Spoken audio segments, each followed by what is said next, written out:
ইমাম মালিক রহমতুল্লাহ আলাইহি জবরদস্ত আল্লাহর ওলি, উনার জামানায় এক মহিলা ইন্তেকাল করেছেন। মহিলা দিনদার ছিলেন, পর্দানশীল ছিলেন, কথাগুলো বুঝবেন, নামাজি ছিলেন।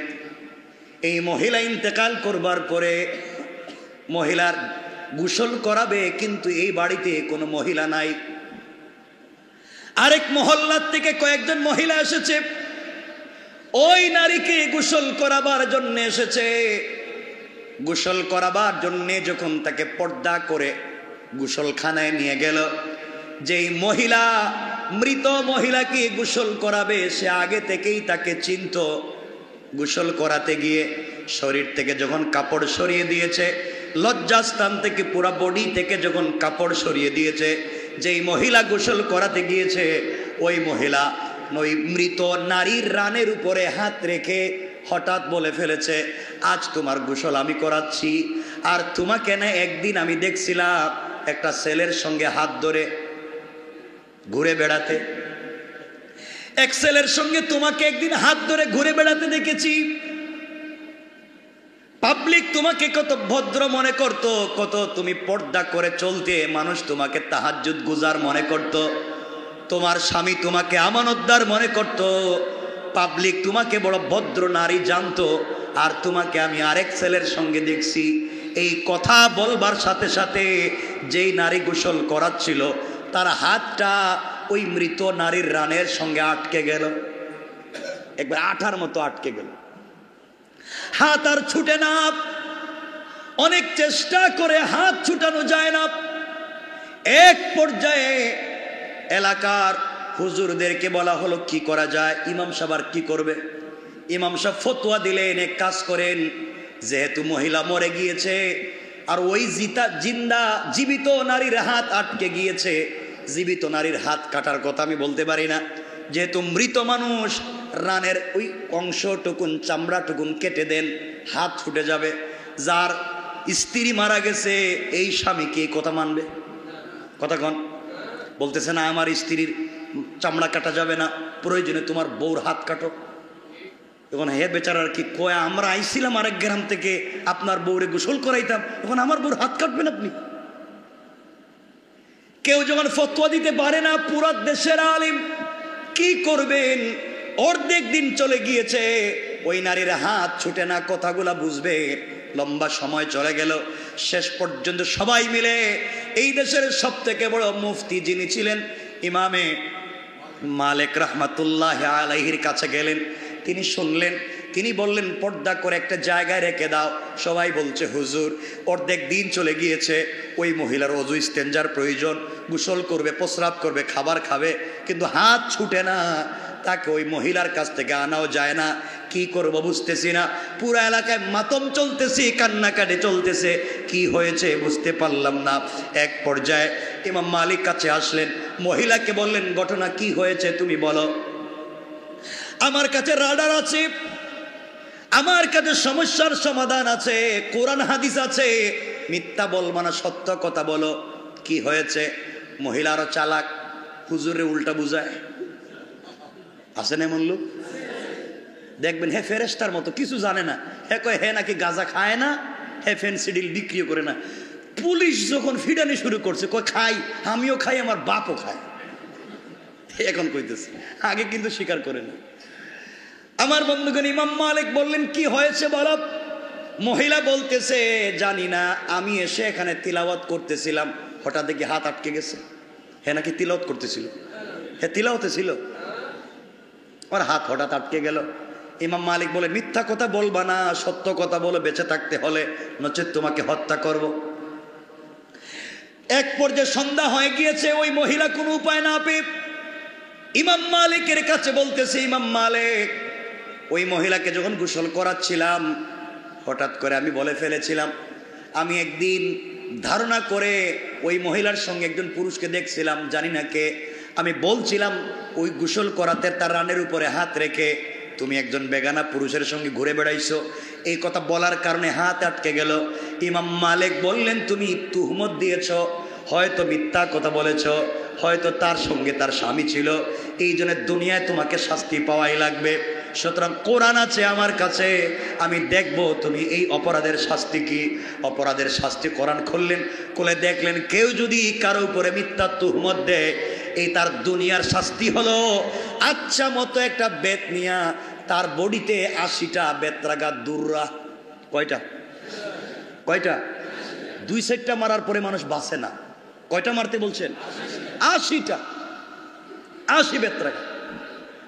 সবাই তো আশ্চর্য, এখন কি করা যায়? তিনি বললেন মারো।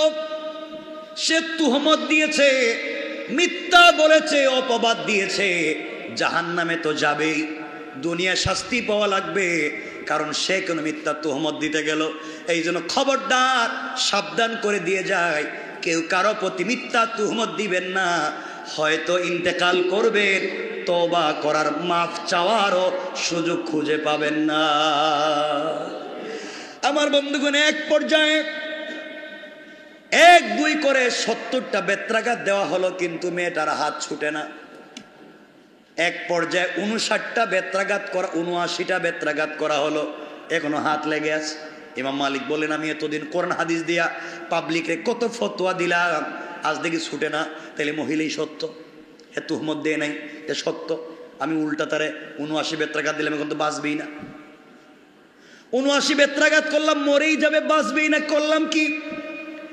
এক পর্যায়ে তিনি 80 নম্বর বেত্রাঘাত করার জন্য যখন বেত উঠাইয়া 80 নাম্বার বেত তার বডিতে মারছেন, হঠাৎ করে ঠাস করে বডি থেকে হাত ছুটে গিয়েছে। আল্লাহু আকবার!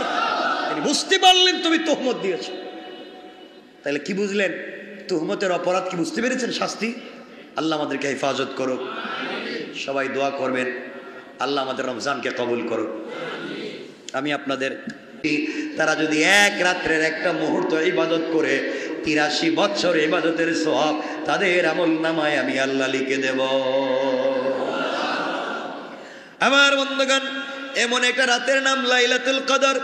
আপনার জিন্দেগিতে ভালো করে মনে রাখবেন কথাগুলো। আপনার আমার বয়স যদি 60 বছর হয়, কত বছর? 60 বছরে ধরেন 20 বছর আপনি হেলায় খেলায় কাটাইয়া দিছেন। 40টা বছরে আপনি যদি সবে কদর পাওয়ার কথা, লাইলাতুল কদর পাইছিলেন কয়টা? কথা বলেন। 40 বছর, প্রত্যেক বছর লাইলাতুল কদর যায় না? তাহলে আপনার 60 বছর বয়সে 60টা যায় নাই, ধরেন 20টা ধরতে পারেন নাই, 40টা তো ধরার কথা। জওয়ানেরা যাদের 20 বছর, কমপক্ষে 40টা বছর, 40টা লাইলাতুল কদর ধরো। আপনি যদি মাত্র 40 রাত্র ঠিক মতো ইবাদত করতে পারেন, আল্লাহর রাসূল বললেন ওই ব্যক্তি 3333 বছর একাধারে, 3333 বছর একাধারে রোজা রেখে একাধারে তাহাজ্জুদের নামাজ পড়ে যেই সওয়াব পাওয়ার কথা, 40টা রাত্র ইবাদত করবার কারণে তার আমল নামায় আল্লাহ তাআলা 3333 বছরের ইবাদতের সওয়াব লিখে দেন। সুবহানাল্লাহ পড়েন। তাহলে মাত্র 40টা রাত ইবাদত করে 3300 বছরের সওয়াব পাচ্ছেন। এর চাইতে সুযোগ আর আছে? আছে। লাইলাতুল কদর ধরতে পারবো তো ইনশাআল্লাহ। এই জন্য আল্লাহ রাব্বুল ইজ্জত ওয়াল জালাল কোরআনে কারীমের 30 নম্বর পারা 97 নম্বর সূরা, সূরা কদরের 1 থেকে 3 নম্বর আয়াতে আল্লাহ বললেন, ইন্না আনজালনাহু ফি লাইলাতিল কদর ওয়া মা আদরাকা মা লাইলাতুল কদর লাইলাতুল কদরি খায়রুম মিন আলফি শাহর। আল্লাহ রাব্বুল ইজ্জত ওয়াল জালাল বললেন, নিশ্চয় আমি কোরআন নাজিল করেছি কদরের রাতে। আল্লাহ বলেন কোরআন দিয়েছি আমি রমজানুল মুবারকে, রমজানে কোরআন নাজিল করেছি। কোন রাত্রে নাজিল করেছেন বলেন নাই। আর এই আয়াতে বলছেন কোরআন নাজিল করছি রমজানে, পুরা মাস জুড়ে নয়, লাইলাতুল কদরের রাত্রে। সুতরাং এই রাত যদি ধরে ফেলি, আল্লাহ কোরআন নাজিল করে নিজে তেলাওয়াত করছে, জিবরিল আমিন তেলাওয়াত করছে। আমরা যদি ওই রাত জাগ্রত থেকে কোরআন তেলাওয়াত করি, আল্লাহ বলেন তাদের বডিতে জাহান্নামের আগুন কোনোদিন স্পর্শ করতে পারে না। কোন সুবহানাল্লাহ। আমার বন্ধুগণ, কোরআন নাজিল রমজানের কোন রাত্রে? কথা বলে লাইলাতুল কদরের রাত্রে। লাইলাতুল কদরে কোরআন নাজিল করেছেন জিবরিল আমিন আল্লাহর রাসূলকে। কোন রাত্রে কোরআন নাজিল হয়েছে? রাত্রটা কদরের রাত ছিল। এই রাত তারিখ সহ জিবরিল আমিন আল্লাহর রাসূলকে বলেছিলেন। অর্থাৎ রাসূল লাইলাতুল কদর এটা জানতেন, এটা জানতেন, মনেও ছিল। খুশির ঠেলায় ঘর থেকে বাইর হইছিলেন, মসজিদে নববীতে গিয়া সাহাবায়ে কেরামরে বলবেন, শোনো আমি কিন্তু একটা খবর জানি, এক রাত্রে ইবাদত করলে 83 বছরের সওয়াব। ঘর থেকে বাইর হইছেন, এসে দেখেন সাহাবায়ে কেরাম ঝগড়া করতে, মানে তর্কে লিপ্ত, তাকদীর নিয়ে তর্ক করতেছেন, বিভিন্ন কাজ নিয়ে। রাসূল রাগান্বিত হয়ে গেলেন, তার চেহারা রক্তিম বর্ণের হয়ে গেল, লাল হয়ে গেল। তিনি যে আসছিলেন লাইলাতুল কদরের তারিখ জানাইতে, এটা ভুলে গেছেন। বলে দিছেন কে? আসতে বলবেন না, জোরে বলেন। আল্লাহ রসুলকে লাইলাতুল কদরের রাত জানাইয়া দিয়া চিন্তা করলেন, আল্লাহর তো একটাই লোক, গোলাম যেন তার কদমে একটা রাত্রে বেশি সেজদা দেয়, একটা দিন বেশি দোয়া করে, একটা বেশি কান্নাকাটি করে, তার ভাল লাগে। সুবহানাল্লাহ বলেন না? কারণ দেখবেন মা বাপ মিলে বাচ্চারে কান্না করায়, মাঝে মাঝে দুজন দুষ্টামি করে বাচ্চারে কান্না করায়। বাচ্চা একবার মায়ের কাছে ধাক্কা মারি দেয়, বাপ একবার মায়ের দিকে দেয়, মা একবার বাপের দিকে দেয়, কয় আমি তোমার কিছু না। মা কয় আমি তোমার কিছু না। বাচ্চা একবার মায়ের কাছে যায়, কয় আমি তোমার কিছু না। বাপের কাছে যায়, কয় আমি তোমার কিছু না। ছোট বাচ্চা একবার যাইতে আর যাইতে, আসতে আর যাইতে, মধ্যখানে হাউমাউ করে কান্না শুরু করে দেয়। যখন কান্না শুরু করে দেয়, তখন বাপ মা দুজন জড়াইয়া কপালে চুম্বন করে। ঠিক কিনা? ঠিক কিনা? তো আল্লাহ বুঝাতে চাইলেন, যা বান্দা, আমি তুই এক রাত্রে, আমার ভাল লাগতেছে না, যা। রাসূল পাকের দিল থেকে লাইলাতুল কদরের এই তারিখ ভুলাইয়া দিলেন, আর আল্লাহ আরো 4 রাত্রর ইবাদতকে কবুল করে নিলেন। বলেন সুবহানাল্লাহ। আরো 4-5টা রাত, 21, 23, 25, 27, 29, কয়টা হয়েছে? আগে ছিল 1 রাত, এখন হয়েছে কয় রাত? 5 রাত। আলহামদুলিল্লাহ বলেন। আল্লাহ 5 রাত আমাদেরকে বলেন, যা আমি তোর কি লাগি, যা আমি তোর কি লাগি, যা। 21 রাত্রে আল্লাহ বলছেন, আমি তোর কি লাগি, কান্নাকাটি করছস, যা আমি তোর কি হই, সারা বছর ঘোরাঘুরি করে এখন এসে কাঁদতেছ, যাও আমি তোমার কিছু না। 23 রাত্রে আবার কান্দে, আল্লাহ আমি না তোমার গোলাম, যা কিছু না। এখন আইসা আমার আমি নাকি তোমার অমুক, আমি তমুক, সারা বছর কইছিলাম, যাও। 25 তারিখ আবার কান্দে, আল্লাহ আমি না তোমার গোলাম, তুমি না আমার বানাইছো, যাও। খালি গোলাম গোলাম করো, পুরো 11 মাস কইছিলাম। 27 তারিখ আবার কান্দে, আল্লাহ আমি না তোমার গোলাম ছিলাম, আল্লাহ কই যাও গোলাম। 29 তারিখ আবার কান্দে, আল্লাহ কই দেখো 4-5 দিন হয়ে গেছে শুধু কান্দে, আর কান্দিস না, এবার আমার কলিজার ভিতরে আয়, আয় আমার কাছে আয়, আমি তোকে মাফ করে দিলাম। আল্লাহু আকবার। রব তো তার নাম। কেন বুঝেন না আপনারা? কেন বুঝেন না? আল্লাহ আমাদেরকে কবুল করে, বলেন আমিন। রাসূল ইসলামকে আল্লাহ তারিখ জানাইয়া দিয়েছিলেন। হাদিসে এসে আছে, আবু হুরায়রার বর্ণনায়, যে রাসূল এটা ভুলে গেছেন। আল্লাহ রাব্বুল ইজ্জত ওয়াল জালালের পয়গম্বর, বুখারীর হাদিস, নবীজি বললেন, তাহাররাউ লাইলাতুল কদরি ফিল উইত্রে মিনাল আশরিল আওয়াখিরে মিন রমাদান। তোমার রমজানের শেষ 10 দিনের বেজুর রাত্রগুলাতে সবে কদর তালাশ করো, কারণ তোমরা পেয়ে যাবে। কারণ লাইলাতুল কদর এই 5 রাত্র ছাড়া কোনো রাত্রে যায় না। আমরা যাই করি না কেন, আমাদেরকে যদি প্রাইম মিনিস্টার বলতো এই 5 রাত্রে প্রত্যেককে 5 লাখ করে দিব, 5 রাত কি 5 বছর জাগ্রত থাকুন, কথা কন লাগে, 5 বছর থাকুন, দেন 5 লাখ। আর আল্লাহ বলেন আমি জান্নাত দিয়ে দিতেছি, এরপরে আমরা থাকতে পারি না। আল্লাহ আমাদের কবুল করুক। তারিখ বুলিয়ে দেওয়ার হেকমত কি বলেন? আল্লাহর হেকমতটা কি তারিখ বুলিয়ে দেওয়ার? যে 1 রাত্রের বদলা যেন 5 রাত্রে ইবাদত করে।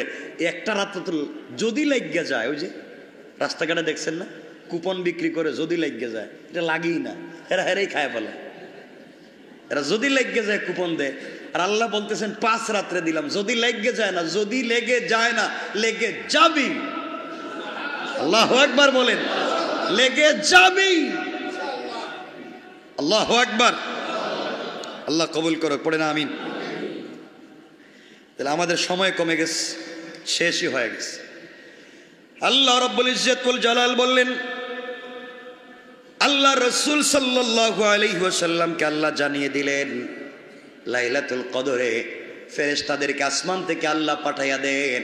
কাউকে রুকুতে সে যদি পায়, কাউকে সেজদায় পায়, কাউকে দুয়ারত পায়, কাউকে কোরআন তিলাওয়াতের অবস্থায় পায়, ফেরেশতারা আল্লাহর কাছে যখন রিপোর্ট দেয়, আল্লাহ তাআলা এই বান্দার পুরা জিন্দেগির পিছনের জিন্দেগির আমল নামাগুলাকে একবারে ব্লক করে দেয়, বন্ধ করে, খাতাগুলাকে বন্ধ করে পিন লাগিয়ে দিয়া তার নতুন খাতা খুলে দেয় আর বলে, আমার বান্দার আমল নামায় আজকের পর থেকে কোনো গুনাহ ছিল না।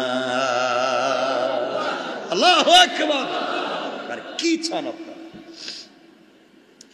আমার মুসলমান বন্ধুগণ, আল্লাহ রসুল সাল্লাল্লাহু আলাইহি ওয়াসাল্লাম আনাসের বর্ণনায় রসুল সাল্লাল্লাহু আলাইহি ওয়াসাল্লাম বলছেন, বায়হাকির riwayat, ইযা কানা লাইলাতুল কদরি নাযালা জিবরাইলু ফি কাবকাবাতিন মিনাল মালাইকা ইউসাল্লুনা আলা কুল্লি কাইমিন আও কাঈদিন ইয়াযকুরুল্লাহ আযজা ওয়া জাল্লা।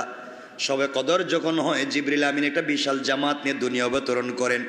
আল্লাহ পাকের ইবাদতে দাঁড়িয়ে থাকা, বসে থাকা বান্দাদের জন্যে, যারা ইবাদতে, যেমন আমরা গতকালকে রাত্রে কিয়ামুল লাইলে দাঁড়িয়েছিলাম, দোয়ার ভিতরে ছিলাম, লাইলাতুল কদর যদি যায়, জিবরিল আমিনকে আল্লাহ বলেছেন পৃথিবীতে আসবে, যাদেরকে দোয়ারত পাইবে, সেজদারত পাইবে, রুকুরত পাইবে, জিবরাইল সকল ফেরেশতাদেরকে নিয়ে তাদের জন্য আল্লাহর দরবারে দোয়া করবেন।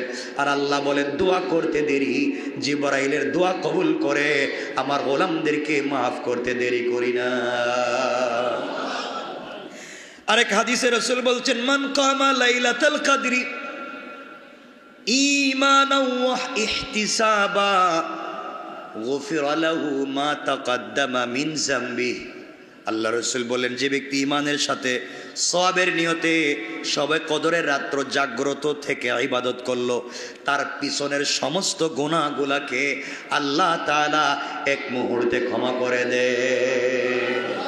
কি ফ্যাসিলিটিস পাচ্ছেন!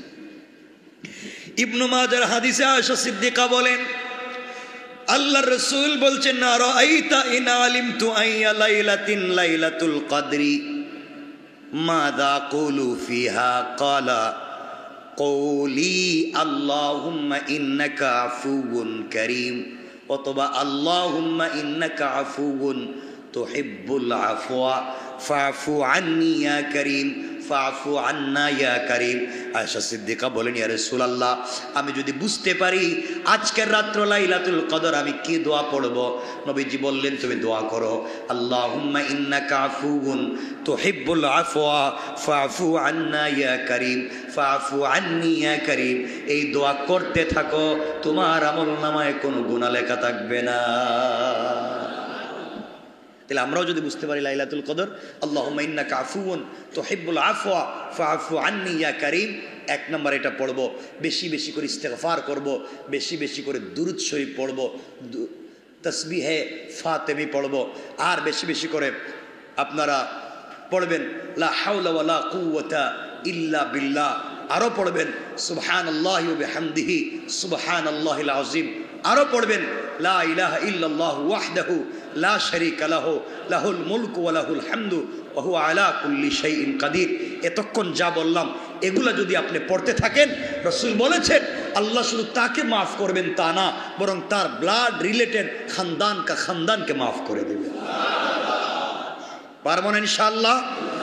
আল্লাহ কবুল করুক। পড়েন আমিন। আরো জোরে বলেন আমিন। আমার বন্ধুগণ, কথাগুলো ভালো করে দিল দিয়ে শোনেন। দুনিয়ার জমিনে আল্লাহ রব্বুল ইজ্জতুল জালাল আমাদেরকে প্রেরণ করেছেন। দুনিয়ার জমিনে আমরা ঠিকমতো আল্লাহ রব্বুল ইজ্জতুল জালালকে চিনতে পারলাম না। এই দুনিয়ার জমিনে আল্লাহ রব্বুল ইজ্জতুল জালালকে ভালো করে ধরতে পারলাম না। আল্লাহ রব্বুল ইজ্জতুল জালাল কেন দিলেন? রমজান দিয়ে, রোজা দিয়ে, রাত তারাবি পড়াইয়া, সারাদিন না খাওয়াইয়া আল্লাহর লাভ কি? কষ্ট দিয়ে আল্লাহর লাভ কি? 1 মিনিটে বলে দেই, কথাগুলো ভালো করে বুঝবেন। কেন আমাদের সঙ্গে এমন আচরণ করতেছেন? আল্লাহ রব্বুল ইজ্জতুল জালালের কাছে একবার মুসা আলাইহিস সালাম বলছেন, আল্লাহ তাআলা নিজের হাতে আদম বানাইলেন এত ভালোবেসে, সন্তানদেরকে তো সুন্দর করে বানাইলেন, জানতে চাই এদেরকে কেন জাহান্নামের আগুন দিয়ে জ্বালাবেন? আপনি বলে দেন। আজকে যেহেতু শেষ জুমাবার কয়েক মিনিট শুনে ফেলেন, আর জুমা হয়তো আমাদের জিন্দেগিতে একত্রিত হতে নাও পারি, কথাগুলা দিল দিয়ে শুনেন। মুসা আলাইহিস সালাম আল্লাহর কাছে বলছেন, আল্লাহ তাআলা নিজের হাতে আদম বানাইয়া কেন জাহান্নামের আগুন দিয়ে জ্বালাবেন বলেন? আল্লাহ বলেন, মুসারে জবাব দিচ্ছি শোনো। মুসা আলাইহিস সালামকে আল্লাহ বলেন, শোনো মুসা, তুমি ধান চাষ করো। কি চাষ? ধান চাষ করো। মুসা আলাইহিস সালাম কষ্ট করে এক খণ্ড জমিতে ধান চাষ করলেন। প্রথমে ঘাসগুলা ফেলে দিলেন, জমিতে হাল চাষ করলেন, এরপরে পানি দিলেন। জমি যখন উপযুক্ত হয়ে গেল, এই জমিতে পানি দিলেন, এক পর্যায়ে তিনি ধান চাষ করলেন। আস্তে আস্তে চারাগুলা বড় হতে লাগলো। এক পর্যায়ে মুসা আলাইহিস সালাতু ওয়াস সালাম পরিচর্যা করতে লাগলেন। এলাকাগুলাকে তিনি বাউন্ডারি করলেন, বেড়া দিলেন, যেন কোনো জিনিস ঢুকে তা নষ্ট করতে না পারে। এরপরে যখন ধানের চারাগুলা বড় হয়ে গেল, ধানের চারাগুলা কাটলেন, কেটে আনলেন, এনে তিনি খড়কুটাগুলা পুড়িয়ে দিলেন, আর ধানগুলাকে যত্ন করে গোলায় ভরে ফেলে দিলেন। আল্লাহ রব্বুল ইজ্জতুল জালাল মুসা আলাইহিস সালামকে বলছেন, মুসারে রুদ্রে পুড়ে বৃষ্টিতে ভিজে এত পরিশ্রম করে ধানের গাছগুলা লাগাইলা, এগুলাকে তুমি কেন আগুন দিয়ে জ্বালাইয়া দিয়েছো জানতে চাই। মুসা আলাইহিস সালাম বলছেন, আল্লাহ তাআলা ধানের গাছগুলো আমার উদ্দেশ্য ছিল না, উদ্দেশ্য ছিল ধান। আল্লাহু আকবার। ধানের গাছ আমার উদ্দেশ্য না, উদ্দেশ্য হচ্ছে ধান। আয় আল্লাহ, যেগুলা রত্ন হয়েছে যত্ন করে গোলায় ভরে দিয়েছি, যেগুলা আবর্জনা হয়ে গিয়েছে আগুন দিয়ে জ্বালিয়ে দিয়েছি। আল্লাহ বলেন, মুসা রে, আমি আল্লাহ তাআলা রমজান দিয়েছি, রমজান দিয়ে বান্দাকে রত্ন বানাতে চাই, যত্ন করে বানাইছি, যত্ন করে সৃষ্টি করেছি। যারা রত্ন হয়ে যাবে রমজানের ইবাদত করে, তাদেরকে জান্নাত দিব। আর যারা আবর্জনা হয়ে যাবে তাদেরকে খড়কুটার মতো জাহান্নামের আগুন দিয়ে জ্বালাইয়া দিব। নাউযুবিল্লাহ। কথা কি বুঝতে পেরেছেন? আমার কথা কি বোঝা যায়? এই জন্য এই রমজানে সময় শেষ হয়ে গেল, আমাদের মাহফিল দরকার আছে না নাই? কথা বলেন, আছে না নাই? এই জন্য বেশি বেশি করে মানুষের উপরে তুহমত দিবেন। হ্যাঁ, ইনশাল্লাহ। ইনশাল্লাহ কইতেছেন, ইনশাল্লাহ। বেশি বেশি কি তুহমত দিবেন? গীবত করবেন? এটা তো আমাদের পেশা, আমরা আমাদের কাজ তৈয়া তুহমত নিয়ে ব্যস্ত থাকি। আপনাদেরকে একটা হাদিস শোনায়া দিই, সময় যদি শেষ, আর হয়তো রমজান আমরা কতজন আর বাঁচবো, কে কোন জায়গায় মরে যাই বলতে পারি না। 2-3 মিনিট সময় নিয়ে আপনাদেরকে বলে দিই। আপনি তাহাজ্জুদ পড়তেছেন, আপনি লাইলাতুল কদর পাইছেন, আপনি সব পাইছেন, কিন্তু আপনি তুহমত লাগান, মিথ্যা কথা বলেন, অপবাদ দেন, আপনি মিথ্যা কাজ করেন, তুহমত দেন, আপনি এত বড় নিমক হারাম ধান্দাবাজ বেঈমান, আপনি যত আমল করেন কবুল হবে না, আপনি জাহান্নামে যাবেন। আপনি জাহান্নামে যাবেন 100%। আপনি শুধু জাহান্নামে না, আপনি ইনকাম করে, এই ধান্দাবাজি করে যে পয়সা ইনকাম করে যাদেরকে খাওয়াচ্ছেন, ওদের ব্লাডও হারাম হচ্ছে, তারাও জাহান্নামে যাবে আপনার কারণে। পুরো পরিবারকে জাহান্নামী বানাচ্ছি আমি আর আপনি, শুধু তুহমত দিয়া। তুহমত কত বড় অপবাদ জানেননি? জানা আসেনি? হাদিস ছোট করে দিই। হজরতে ইমাম মালিক রহমতুল্লাহ আলাইহির জিন্দেগি থেকে শোনায় দিই। ইমাম মালিক, তুহমত দিলে কি হয়? তুহমত, আপনি মিথ্যা, আপনি জানেন না, একজনের সম্পর্কে বলে ফেললেন যে আমি দেখছি ওই মেয়েটা এক ছেলেরে নিয়ে ঘুরতেছে, আমি দেখছি এই ছেলে এক মেয়েরে নিয়ে ঘুরতেছে, আমি দেখছি, আমার কাছে সব আছে। হতে পারে মিথ্যা, হতে পারে মিথ্যা। যদি মিথ্যা হয়ে যায়, আপনি বললেন আমি দেখছি, ইন্না লিল্লাহ, আমি দেখলাম বিনোদ বিবির খতিব সাহেব রিক্সা একটা মেরে নিয়ে কি হুড উঠাইয়া কি সুন্দর মতিঝিল দিয়ে যায়, হুজুর করলোটা কি কামটা, এই হুজুরের পিছনে আমরা কি জুম্মা পড়ি। আপনি একটা বলে ফেললেন, হতে পারে যাকে নিয়ে আমি ঘুরতেছি সে আমার মা। বলেন বলেন, সে আমার, হতে পারে আমার বোন, কথা বলেন, হতে পারে আমার মেয়ে, হতে পারে আমার স্ত্রী। আপনি কেন ধারণা করতে গেলেন? ইজতানিবু কাসীরাম মিনাজ জন, আপনারা কে বলছি ধারণা করতে? ইন্না বা'দাজ জন্নি ইসমুন। তুমি কাজ করছো কেন? কারণ তোহমত দিলে আপনি 100% জাহান্নামী। আপনি যদি ধরেন আমি একজনের উপরে তুহমত দিলাম, কিন্তু সেই কাজ করে না, সেই কাজ আমি মিথ্যা বললাম, কিয়ামতের দিন কেউ সুপারিশ করবে না, কেউ করবে না। শোনেন হাদিস, যেহেতু সময় চলেই গেছে, 2-3 মিনিট নিয়ে নেই, কষ্ট হবে না তো? আজকেই তো আমিও কথা বলতে চাইছিলাম না, বলে দিচ্ছি, বলবো না। আমি একটু হয়তো আজকে সফরে চলে যেতে পারি, কোথাও হঠাৎ চলে যেতেই পারি। তা আবার যদি আসি আর দেখা হয়, নাও তো হইতে পারে, মরে যেতে পারি, ঠিক না? আর আপনারা বলতে পারেন হুজুর বহুত ওয়াজ করছে, এবার আর দরকার নাই, আর একজন ডেন্ডি ওয়াজ করম, ঠিক কিনা? ঠিক হয়েছে তো, দেখলাম ভালোই তো আছে, দেখি এটা ঠিকও কয়, দেখি যাক, ঠিকই বালা, যেটা ভাল লাগে করবেন। কি ভালোবাসা আপনাদের। কথাগুলো শোনেন, 1 মিনিট। ইমাম মালিক রহমতুল্লাহ আলাইহি জবরদস্ত আল্লাহর ওলি, উনার জামানায় এক মহিলা ইন্তেকাল করেছেন। মহিলা দিনদার ছিলেন, পর্দানশীল ছিলেন, কথাগুলো বুঝবেন, নামাজি ছিলেন। এই মহিলা ইন্তেকাল করবার পরে মহিলার গোসল করাবে, কিন্তু এই বাড়িতে কোনো মহিলা নাই। আরেক মহল্লার থেকে কয়েকজন মহিলা এসেছে, ওই নারীকে গোসল করাবার জন্য এসেছে।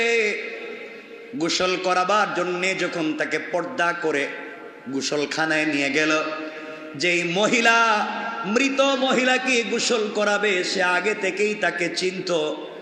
গোসল করাতে গিয়ে শরীর থেকে যখন কাপড় সরিয়ে দিয়েছে, লজ্জাস্থান থেকে পুরো বডি থেকে যখন কাপড় সরিয়ে দিয়েছে, যেই মহিলা গোসল করাতে গিয়েছে, ওই মহিলা ওই মৃত নারীর রানের উপরে হাত রেখে হঠাৎ বলে ফেলেছে, আজ তোমার গোসল আমি করাচ্ছি। আর তোমাকে না একদিন আমি দেখছিলাম একটা ছেলের সঙ্গে হাত ধরে ঘুরে বেড়াতে, এক ছেলের সঙ্গে তোমাকে একদিন হাত ধরে ঘুরে বেড়াতে দেখেছি। পাবলিক তোমাকে কত ভদ্র মনে করত, কত তুমি পর্দা করে চলতে, মানুষ তোমাকে তাহাজ্জুদ গুজার মনে করত, তোমার স্বামী তোমাকে আমানতদার মনে করত, পাবলিক তোমাকে বড় ভদ্র নারী জানতো। আর তোমাকে আমি আরেক ছেলের সঙ্গে দেখছি। এই কথা বলবার সাথে সাথে যেই নারী গোসল করাচ্ছিল, তার হাতটা ওই মৃত নারীর রানের সঙ্গে আটকে গেল, একবার আঠার মতো আটকে গেল। হাত আর ছুটে না, অনেক চেষ্টা করে হাত ছুটানো যায় না। এক পর্যায়ে এলাকার হুজুরদেরকে বলা হলো কি করা যায়। ইমাম সাহেব আর কি করবে? ইমাম সাহেব ফতোয়া দিলেন, এক কাজ করেন, যেহেতু মহিলা মরে গিয়েছে আর ওই জীবিত নারীর হাত আটকে গিয়েছে, জীবিত নারীর হাত কাটার কথা আমি বলতে পারি না, যেহেতু মৃত মানুষ, রানের ওই অংশটুকুন চামড়াটুকুন কেটে দেন, হাত ছুটে যাবে। যার স্ত্রী মারা গেছে এই স্বামীকে কথা মানবে? কথা কন, বলতেছে না আমার স্ত্রীর চামড়া কাটা যাবে না, প্রয়োজনে তোমার বউর হাত কাটো।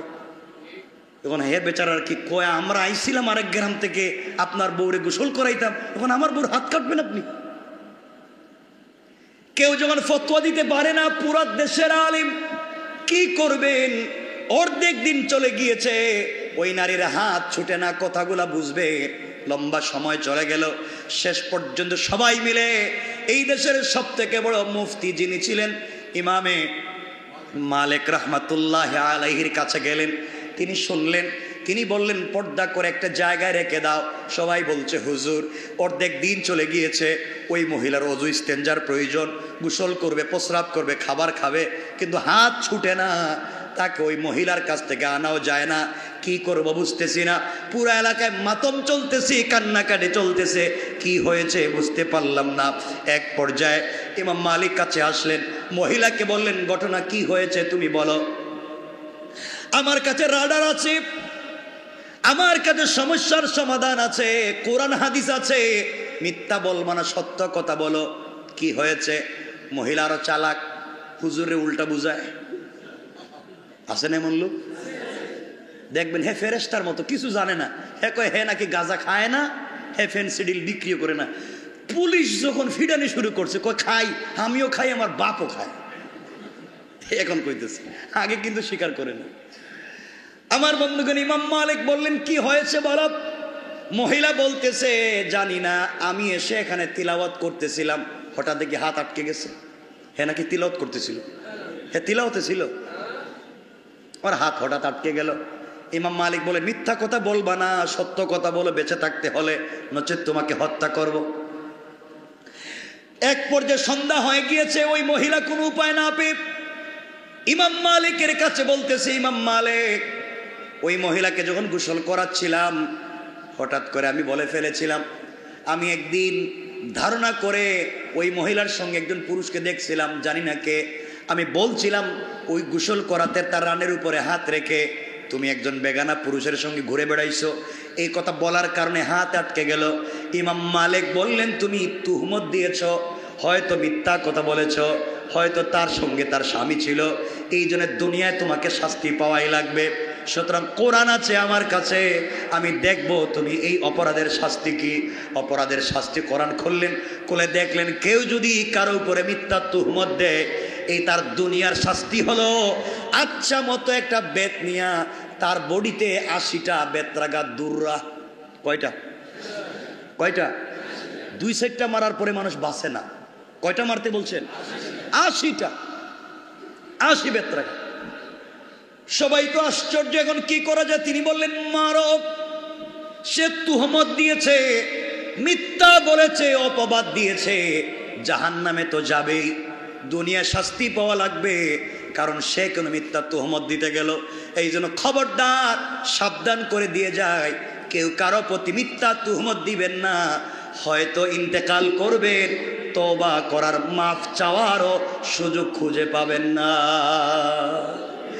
আমার বন্ধুগণ, এক পর্যায়ে 1-2 করে 70টা বেত্রাঘাত দেওয়া হলো, কিন্তু মেয়েটার হাত ছুটে না। এক পর্যায়ে 59টা বেত্রাঘাত করা, 79টা বেত্রাঘাত করা হলো, এখনো হাত লেগে আছে। ইমাম মালিক বলেন আমি এতদিন কোরআন হাদিস দিয়া পাবলিকরে কত ফতোয়া দিলাম, আজ দেখি ছুটে না, তাহলে মহিলাই সত্য, এ তুহমত দেয় নাই, এ সত্য। আমি উল্টা তারে 79 বেত্রাঘাত দিলাম, এখন তো বাঁচবেই না। 79 বেত্রাঘাত করলাম, মরেই যাবে, বাঁচবেই না, করলাম কি?